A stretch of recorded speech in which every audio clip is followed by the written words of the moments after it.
Oh, Moo. Welcome to The No, I'm Adam Ellis. And I'm Gray Haddock. In another case of crowdfunding gone totally awry, a game that was making $42,000 per month on Patreon has now been canceled permanently. And not only that, but one of the developers ran off with half the team's money and all of the art assets when he left. There's also some doxing involved and possibly some hacked Dropbox accounts. This is a juicy one, folks. This crowdfunding conundrum all took place over a rather unique game known as Breeding Season. Breeding Season was billed as a farm simulator where you raise, breed, and probably fuck sexy animals and monsters. More like Farm Simulator, am I right? I didn't make that joke, I don't approve. Okay, on their now canceled Patreon page, which we grabbed through the Wayback Machine, the developer billed the game as a free adult game and a labor of love. Harvest Moon meets hentai. The game tasks you with raising and breeding sexy monsters for sale to adventurous clients. They should have just called it Harvest Poon, or Fuck a Goat Simulator, or Porn Star Valley. Wow, we are going there today. All right. Terrible puns aside, the team was actively working on creating a good game in the midst of all the adult content. They also said of Breeding Season, we want to make a game that is so fun and addictive that you'd want to play it even without all the fucking. Because that's what I look for in a game. That said, the fucking is pretty important to us too, because, you know, standards. That's the best quote. In total, Breeding Season was pulling in more than $42,300 per month from nearly 11,000 total backers. Those stats made it the highest grossing game on all of Patreon and the second highest Patreon of any kind. We are absolutely in the wrong profession. Yes, we need to make fucking animals. Yes, yeah, Rooster Teeth, game dev team, get on it. So, you know, this all means that it's also beating out, or off, because you didn't see that pun coming.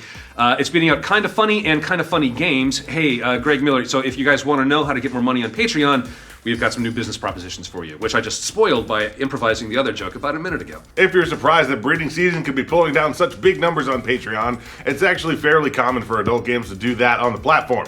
Patreon allows a number of smaller creators with an interest in adult games to go around the ESRB and receive direct funding for their efforts. Yeah, it's not a lot of the publishers in the West want to tackle this kind of material.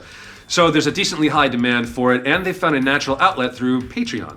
But that's all beside the point, because the reason Breeding Season got canceled was actually pretty insane. It's a classic case of he said, As they fucked animals. H-Bomb, the project lead and creator of Breeding Season, detailed the falling out between him and S. Purple, the lead artist, in a blog post this week where he announced that the game was in fact canceled permanently. According to H-Bomb, S. Purple basically took half the team's money they'd saved up for the development of Breeding Season, in addition to any art assets, completely killing the game. This was possible because in the original contract set up with S. Purple, the artist was half owner of Breeding Season, meaning that he was entitled to 50% of the revenue left over after business expenses. In addition to that, S. Purple's contract also granted him rights to keep the rights to his artwork, under the assumption that if either of them left the project, they would be able to sell back to the other party.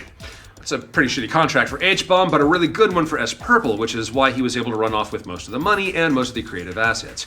And not only that, but he also started his own game that looks remarkably similar on Patreon. H-Bomb also posted a Skype message between him and S. Purple, where he asked S. Purple to sell him the assets and the project rights back to him, which S. Purple declined. He then threatened legal action. All told, H-Bomb writes that this leaves Breeding Season half stripped of assets. Effectively, this would scrap the entire project as it currently stands, forcing us to start over completely from square one. There's no way the project could actually survive the process. The game is just dead. That's the end. But that's not quite the end of H-Bomb's wrath, as it were. Later in his blog post, he also doxed S. Purple, asking fans to contact him directly to let him know exactly how they feel about what he did. And not only that, he also encouraged people to figure out his very unsecure password to the company's Dropbox, where fans could mine every single one of the game's assets, including the ones that now belong to S. Purple, and make them available all over the internet. He even gave people a very strong hint for how to guess it. H-Bomb wrapped the blog post up by saying that would be illegal since those assets belong to S. Purple, and therefore I would never condone someone actually doing that. But wouldn't it be funny? Ha ha ha. S. Purples, of course, has a different story to tell. On his own blog, he writes that the allegations H-Bomb makes about him making these moves out of spite and greed are completely untrue. He states that he's doing this because of legitimate disagreements with how Breeding Season was being developed, because artistic differences really, matter in a game like this, and did not have confidence that the game would ever release. Well, now you have... I can't believe they didn't go for a release, Joe. I know. Well, now you've insured it, buddy. He also condemned the doxing of his personal information and states that he's not in legal danger from either H-Bomb or former Patreons who supported the game. And he's probably right about that because there's not much any patron person can do about it. Patreon is totally different from other crowdfunding efforts like Kickstarter and Indiegogo in that you're not giving money to receive a finished product, you're giving money to support the artists who make the stuff you like.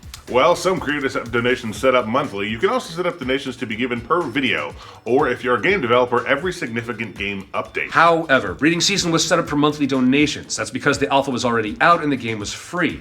The donation tier simply gave you access to content sooner than everybody else, or allowed you to be listed as a contributor in the credits. We've seen crowdfunding projects go into total meltdown mode like this before. There was the developer who stole the money from Ant Simulator, for instance, plus the 3D printer Kickstarter where one of the project leads took the funds to build himself a house. But at least this time, the backers had already made something of a choice to support simply because they loved the concept. Still sucks for everybody involved, but Patreon backers generally give in a different mindset than on other platforms. Not sucking in the good way. For those of you who are itching for more farm simulators, well, hopefully you can get that itch scratched somewhere else sooner rather than later. Yeah, stay tuned for our new adult version of Pokemon Go. Yeah, Pokemon is now pivoting. It will be a fucking Pokemon simulator. Pokemon come. So what do you guys think of the tragic tale of breeding season? Let us know in the comments. For future updates on Patreon's Breaking Bad, like this video and subscribe to the know. This is a juicy one, folks. This is a juicy one, folks. Fucking goddamn it. More like farm. Sorry. I don't like this joke at all. I don't like any of these puns. God. More like farm simulator. Fuck, farm simulator. That's what it is. Okay.